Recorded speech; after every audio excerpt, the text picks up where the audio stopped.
Olá pessoal, tudo bem? Eu sou Patrícia Prado e trouxe aqui um conteúdo para vocês bem prático referente ao UX Design.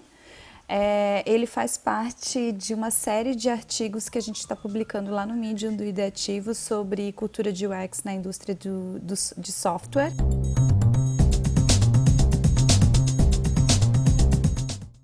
Tá? Então é a terceira parte e a gente vai falar um pouquinho sobre a adoção de processos de UX dentro de uma indústria ou de uma empresa grande que tem alguns processos que não incluem ainda o UX design, né? Incluem interface, incluem alguns processos básicos de UX e aqui o nosso foco hoje é como aprofundar esses processos e como implementar com bastante assertividade dentro desse cenário, tá certo? Então, me apresentando um pouquinho para vocês me conhecerem, eu sou Patrícia Prado, eu sou cofundadora do Ideativo Design e do UX Overtake, que é um curso, eu já vou falar sobre ele para vocês.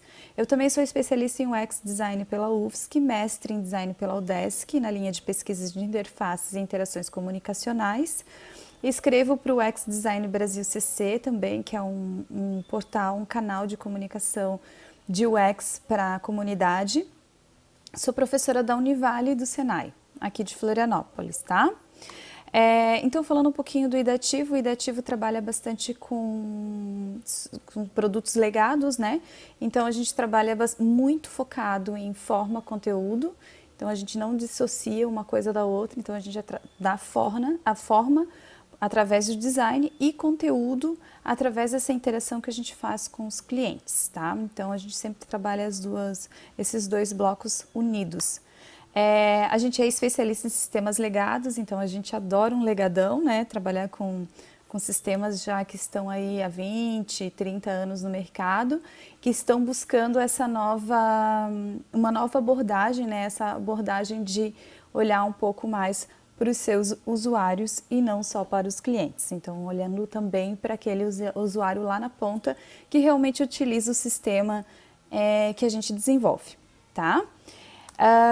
Eu queria falar também um pouquinho do UX Overtake, que é um curso que a gente está fomentando junto, é uma parceria, né, entre o Ideativo Design e a Catarinas Design, que ele fomenta e busca tornar os profissionais de UX protagonistas de suas carreiras. Então, se você tem uma equipe de UX ou se você está montando uma equipe de UX, pode procurar a gente, ou se você é um UX também, que está, né, um designer aí que está entrando nessa área, pode procurar a gente, porque a gente está buscando realmente levar uma proposta de valor que é tirar as pessoas do papel de telespectadoras, né, de lives, de webinars e realmente transformá-las em criadores de reflexão, de pensadores da nossa área, que tudo vem dessa troca, dessa cocriação que a gente faz sempre no coletivo, tá? Então, uxovertake.com.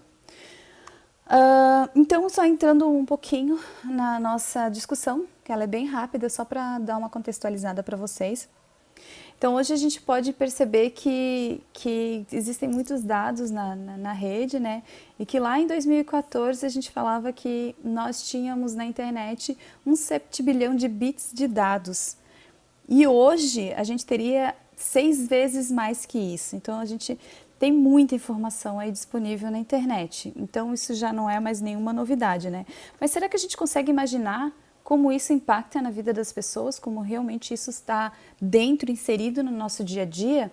Então eu trouxe é clássica essa imagem, né, que mostra lá em 2005, na Praça de São Pedro, as pessoas reunidas, e em 2013, menos de 10 anos depois, a gente já tem essa quantidade de dispositivo na mão das pessoas. Então, só para a gente ter uma noção de realmente visual, de realmente como a tecnologia está na mão das pessoas e como esse dado é relevante, né? Então, a gente deixou de só ler, digitar, assistir, conversar, a gente já passou a arrastar, apertar, sincronizar, fazer download, upload, enfim, dar swipe, uma série de novos gestos foram introduzidos nessa realidade que a gente tinha antes. Então, a gente realmente está passando por uma transformação e a gente precisa muito estar perto do usuário para conseguir entender esses movimentos e esses gestos, tá? Então, eu trouxe também outro gráfico que mostra essa evolução, que lá em 1970 estava todo mundo muito focado no desenvolvimento de hardware, né, de tecnologia, focado muito em tecnologia. Nos anos 80, a gente já começou a olhar para software, como que esse hardware iria interagir visualmente com os usuários, e depois dos anos 2000 a gente focou muito em experiência, como a gente leva como a gente cativa, né, esses usuários na nossa ferramenta, tá?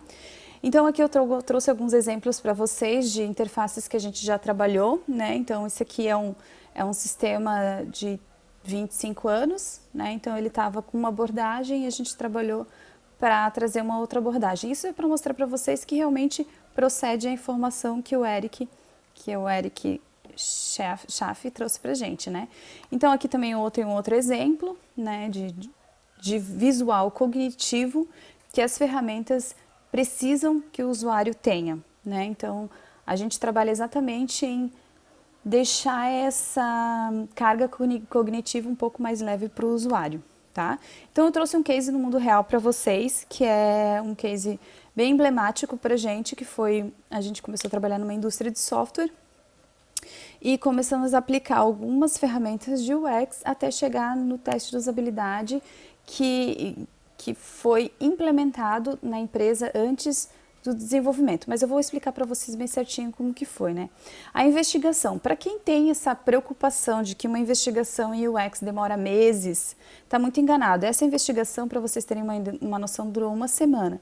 Desde criação de roteiro, seleção de pessoas, teste, compilação de dados, apresentação de resultados, disseminação dessa informação na empresa, tudo durou uma semana, foi mega rápido, tá? Então, assim, quem tem essa ideia de que uma investigação em UX demora 7, 8 meses, está enganado. A gente consegue fazer, mas isso tudo a gente precisa ter uma preparação antes, conhecer bem a ferramenta, trabalhar com ela um tempo, para daí sim a gente ter informação suficiente para aplicar um teste de usabilidade, tá?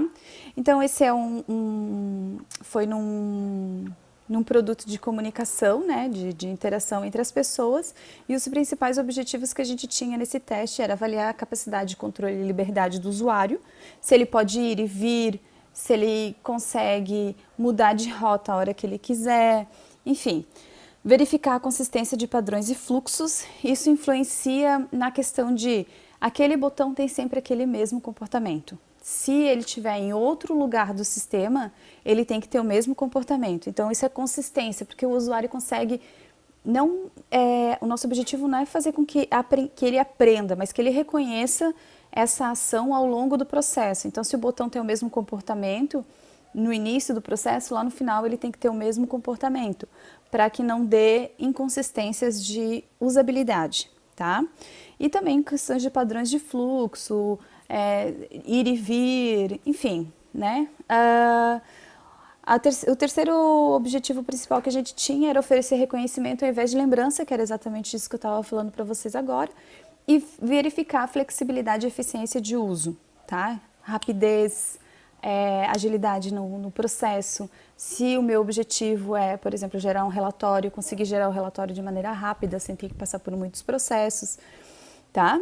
E aqui, quando a gente está projetando, a gente acha que o nosso usuário ele vai cumprir a tarefa do início ao fim sem nenhuma distração, mas a gente sabe que existe o WhatsApp, que existe o Slack, que existe o Instagram, e a gente tenta minimizar essas questões quando a gente está aplicando esses testes. Então, ou seja, se eu saio da ferramenta e se eu volto para a ferramenta, ela tem que me ajudar, né? Porque assim, vai ser impossível fazer com que as pessoas não usem o WhatsApp, né? Ou o Instagram. Mas a gente tem que facilitar a condução delas, porque mesmo que é um canal de comunicação também, né? Mas a gente tem que facilitar quando ela voltar para o processo que ela estava de trabalho, ela saber exatamente onde ela está e o que ela pode fazer, tá? O tempo que a gente demorou para fazer essa validação de recursos durou... o tempo de aplicação, né, foi um teste de usabilidade, né? Então, o tempo médio da operação das pessoas, da execução das pessoas foi de 2 minutos e 25 segundos. Então, para quem trabalha com produção com desenvolvimento de software, sabe que 2 minutos e 25 segundos é muito tempo para um processo que deveria ser simples, tá? Então, aqui a gente já teve um primeiro resultado que fiquem atentos que tem algum problema aí. Então aqui a gente trouxe um exemplo, um videozinho, né, de como que foi a aplicação desse teste de usabilidade e para vocês entenderem o porquê que as pessoas demoraram tanto para executar uma atividade que era basicamente simples na nossa visão, né? O grau de complexidade dela para o usuário seria bem simples, né? Então aqui eu trago para vocês um pequeno trecho, bem pequeno, de como que foi esse teste. Ele foi feito no mobile, no celular, e a atividade era para o usuário buscar uma pessoa dentro da ferramenta. Só que a ferramenta começou a apresentar diversos problemas. O primeiro, o teclado sobrepõe boa parte da listagem.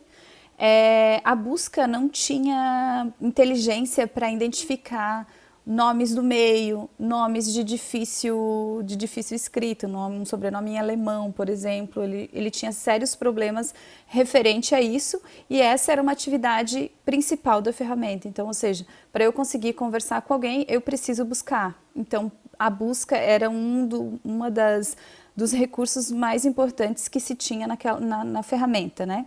Então, quais foram os problemas que a gente identificou? Dentre eles foram diversos, tá? Uns bem simples, como mudar a cor de uma fonte, dar mais contraste num feedback que ele ficou meio apagado no meio da interface. Algumas coisas bem simples, mas outras bem complexas e que geraram bastante impacto no desenvolvimento do sistema, tá? Então, a primeira que eu queria falar para vocês é essa questão da busca. Então, a busca foi um dos pontos que mais chamou a atenção, porque, afinal de contas, sem a busca, as pessoas não conseguiam fazer a atividade. Então, as pessoas ficaram muito tempo na busca, e efetivamente mandar mensagem, que era o foco da atividade, ficou demorado, tá? E as pessoas só insistiam também porque elas sabiam que aquele nome específico existia e sabiam quem era e tal, que tinha que ter no sistema. O segundo ponto foi o formato paisagem, que essa foi uma dor interna, tá? Então vamos pensar assim, a busca é uma dor do usuário lá na ponta, tá? E esse formato paisagem foi uma dor interna que durante a explanação e a apresentação dos dados da pesquisa, do teste, quem estava no desenvolvimento, porque a gente fez num coletivo, né, como todo o processo de UX, ele envolve outras pessoas, nunca é um UX sozinho trabalhando. Então, quando foi a aplicação do teste foi o designer, mas quando foi feita a compilação dos dados, a gente teve uma troca com a equipe de desenvolvimento, o gestor do projeto, o PM, a gente se reuniu, organizou os dados de novo, olhou para eles e depois a gente escalou para alta gestão, tá? Então, nesse momento da conversa, o que aconteceu? O pessoal que estava no desenvolvimento sentiu que percebeu que ninguém tinha virado a tela, né, o celular, durante o processo do teste de usabilidade. E eles perguntaram por quê. Qual foi a resposta? Ninguém sentiu, nenhum dos usuários sentiu a necessidade de virar o celular durante o teste. Então, o que aconteceu? O pessoal que estava no desenvolvimento do formato paisagem falou, gente, passamos 3 sprints fazendo isso. Ou seja, o investimento feito no formato paisagem que ninguém utilizou, ficou faltando na busca, né? Então, o foco do desenvolvimento ficou muito no deixar funcional a responsividade e esqueceu, não é que esqueceu, mas deixou em segundo plano a busca, que era a verdadeira estrela, né, o verdadeiro coração daquele processo de enviar mensagem, tá certo? Então aqui a gente fez o primeiro contraponto. Quando a gente foi escalar isso para alta gestão, o que a gente trouxe de benefício? A gente levantou em dados, né? Então, será que é interessante investir no formato paisagem, ter um investimento de produção, uma semana, um mês praticamente, no desenvolvimento do formato paisagem, ao invés da busca, qual dos dois teria foco primeiro, né? Qual a prioridade nesse esforço?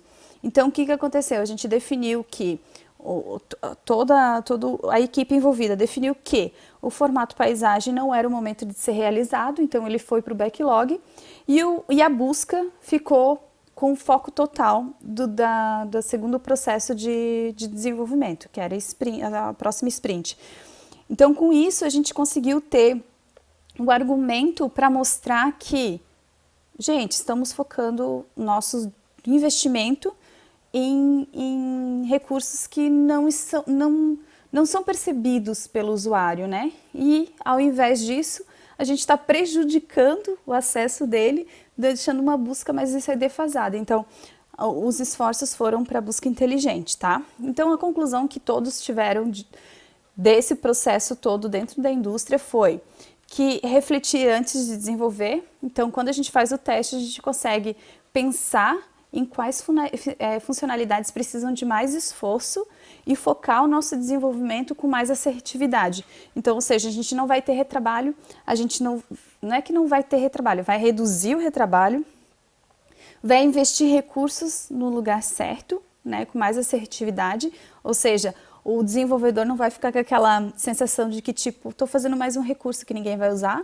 Ele efetivamente sabe que depois de passar por esse processo de uso, ele sabe que aquela funcionalidade que ele está desenvolvendo realmente vai ser utilizada de alguma forma, tá? Além disso, tem um escopo bem definido, né? Então, se você tem todo esse processo bem organizado, bem orquestrado, as estimativas que o pessoal do desenvolvimento vai fazer é muito mais assertivo, né? Então, a estimativa de tempo, de prazo, de esforço, de complexidade naquele recurso vai ser visível e vai estar mais próximo e mais fácil para o desenvolvimento estimar. Deixa de ser um discurso vago, né? Porque daí a gente não eu acho que esse recurso é melhor, ele passa a ser uma coisa mais democrática, mais explícita, porque se tem dados para se trabalhar, né? Então, tu consegue fazer esse reconhecimento, quantidade de pessoas que usou, quantidade de pessoas que nem percebeu. Essa questão da busca e do formato paisagem é explícito isso, né? Porque todo mundo achava que o formato paisagem era muito importante. E quando passou pelo teste, não é tão. Entende? Então ele fica mais democrático, o usuário começa a participar mais da tomada, começa a oferecer mais dados para a tomada de decisão, tá? Aí a gente diz que a gente oferece, né, a construção de argumentos baseados em fatos e experiências para daí sim tomar uma decisão em cima disso, tá? Uma reflexão que eu sempre trago ao final das minhas conversas é que são pessoas construindo para pessoas, então sou eu construindo para o desenvolvimento, sou eu construindo lá para o usuário final. É uma troca entre pessoas, então é muito importante a gente observar elas, né, principalmente o nosso usuário, como que a gente dá mais performance, como que a gente agiliza mais o trabalho dele, como que ele trabalha de uma maneira tão natural no nosso sistema que ele nem perceba, né? Então, várias formas de se trabalhar de pessoa para pessoa, tá? Então, se você curtiu, deixa a tua curtida aí no nosso canal. E se quiser conhecer mais, nós temos o ideativo.com.br, você pode dar uma olhadinha lá. E a gente também está presente no Medium com o conteúdo desse material, tá? Então, tem algumas coisas mais técnicas lá e tal, que você pode olhar no Medium do Ideativo, tá? Obrigada e somos ideativos. Até mais!